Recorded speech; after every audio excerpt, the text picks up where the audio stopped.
최근 야구는 150km가 넘는 빠른 공을 던지는 투수들, 압도적인 구위로 타자를 찍어 누르는 투수들이 가장 먼저 떠오를 겁니다. 따라서 투수를 평가할 때 구속과 구위가 차지하는 비중은 점점 커지고 있습니다. 고등학교 때부터 150km가 넘는 공을 던지기 시작하면 곧바로 스카우트들의 주목을 받고 상위 순번으로 프로에 입단하는 경우도 많죠. 그렇다면 평균 구속이 140km대 중반에 불과하고 고교 시절에도 크게 주목받지 못했던 투수는 어디까지 성장할 수 있을까요? 압도적인 구속이 아닌 자신만의 방식으로 타자들을 공략하고 결국 리그 정상까지 올라서는 투수들 말이죠.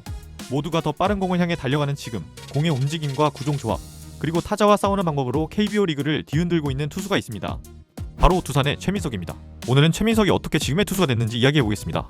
최민석의 고교 시절 서울고에는 좋은 투수들이 너무 많았습니다. 최민석이 1학년과 2학년이던 시절에는 김서현과 전준표 같은 쟁쟁한 선배들이 버티고 있었고, 그로 인해 최민석은 2년 동안 공식 경기에서 단 2이닝밖에 던지지 못했습니다. 3학년이 된 뒤에도 상황은 크게 달라지지 않았습니다. 같은 팀에는 빠른 공을 던지는 LG 김영호와 KT 김동현이 있었고, 최민석은 시즌 시작 전부터 큰 관심을 받는 투수는 아니었죠. 하지만 시즌이 시작되자 김영호와 김동현이 제구가 흔들려 위기 상황이 만들어지면 서울고의 김동숙 감독은 최민석을 등판시켰고, 포심을 중심으로 투심과 슬라이더를 섞어 던지면서 빠른 공만으로 타자를 상대하기보다는 다양한 구종과 안정적인 경기 운영으로 아웃카운트를 만들어냈습니다. 고교 마지막 시즌 성적은 43.2이닝, 평균 자책점 1.84, 47개의 삼진을 잡는 동안 볼넷은 15개만 내줬습니다. 9이닝당 탈삼진은 9.7개, 볼넷 대비 탈삼진 비율은 3.13이었죠. 압도적인 강속구 투수는 아니었지만 스트라이크를 던질 줄 알았고 삼진을 잡는 방법도 알고 있었습니다. 그럼에도 2025년 신인 드래프트를 앞두고 최민석은 대체로 3라운드에서 4라운드 정도의 지명대 선수로 평가받았습니다. 그런데 두산의 생각은 달랐습니다. 고버지라고 불리는 이재국 기자의 설명에 따르면 두산은 드래프트 전부터 최민석을 2라운드 지명 후보로 정해둔 상태였다고 합니다. 두산은 최민석이 다른 팀의 2라운드 지명을 받을 가능성은 높지 않다고 판단했고, 오히려 드래프트 현장에 초대했다가 다른 구단의 관심을 끌 수 있다고 생각해 최민석을 초대하지 않았다고 하죠. 그리고 두산은 실제로 2라운드에서 최민석의 이름을 불렀습니다. 다른 팀들보다 먼저 최민석의 가능성을 알아본 것이었죠. 보통 상위 라운드에서 지명된 신인 선수들은 1군 스프링 캠프에 참가합니다. 프로 선수들과 함께 훈련하며 경험을 쌓고 코칭 스태프에게 자신의 가능성을 보여주는 경우가 많죠. 하지만 두산은 최민석을 1군 스프링 캠프에 데려가지 않았습니다. 당시 최민석은 키에 비해 체격이 마른 편이었는데 당장 1군 경쟁을 시키는 것보다 프로 무대에서 버틸 수 있는 몸을 만드는 게 먼저라고 판단했습니다. 최민석은 그렇게 이천에 남아 웨이트 트레이닝에 집중했습니다. 더 빠른 공을 던지는 것보다 먼저 자신이 가진 공을 한 시즌 동안 유지할 수 있는 몸을 만드는 과정이었죠. 그렇게 최민석의 첫 프로 시즌은 2군에서 시작했습니다. 그리고 퓨처스리그 데뷔 전부터 강한 인상을 남겼는데요. 2이닝 동안 삼진 3개를 잡아내며 실점 없이 경기를 마쳤죠. 이후까지 포함해 퓨처스리그 4경기에서 12이닝을 던졌고 단 1자책점만 허용했습니다. 두산이 왜 최민석을 2라운드에서 선택했는지 빠르게 증명한 것이죠. 그러던 중 두산의 최승용이 손톱 부상으로 이탈했고 2025년 5월 21일 최민석에게 처음으로 1군 등판 기회가 찾아왔습니다. 첫 타자 최지훈을 삼진으로 돌려세웠고 박성환과 최정까지 막아내며 1회를 3자 범퇴로 끝냈습니다. 그런데 이날 최민석은 고교 시절과는 완전히 다른 투수처럼 보였습니다. 고등학교 때는 포심을 중심으로 경기를 풀어갔지만 프로에 들어온 뒤에는 150km에 가까운 투심을 주무기로 사용했습니다. 포심은 사실상 던지지 않았죠. 자신의 공을 더 빠르게 만들기보다는 자신에게 가장 잘 맞는 공을 찾아낸 것이었습니다. 다시 개막전 경기로 돌아가보면 2회에도 투아웃까지는 잘 잡아냈죠. 하지만 갑자기 제구가 흔들리며 연속 볼넷을 허용했고 이후 안타와 실책까지 겹치면서 3실점하고 맙니다.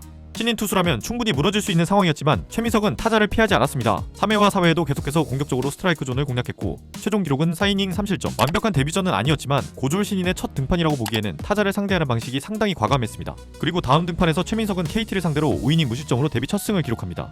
두산이 기대했던 것보다 훨씬 빠르게 1군 마운드에 적응하기 시작한 것이죠. 다만 이후 최민석의 등판 일정은 안정적이지 않았습니다. 최원준이 선발로 나선 경기에서 초반부터 무너지자 4회부터 불펜으로 투입됐고 일주일 뒤에는 다시 선발로 등판했습니다. 선발과 불펜을 오가는 불규칙한 일정은 경험이 적은 고졸 신인에게는 결코 쉬운 환경이 아니었습니다. 그럼에도 최민석은 평균 자책점 3.18을 기록하며 경쟁력을 보여줬고 7월부터는 꾸준히 선발 로테이션을 소화하기 시작했습니다.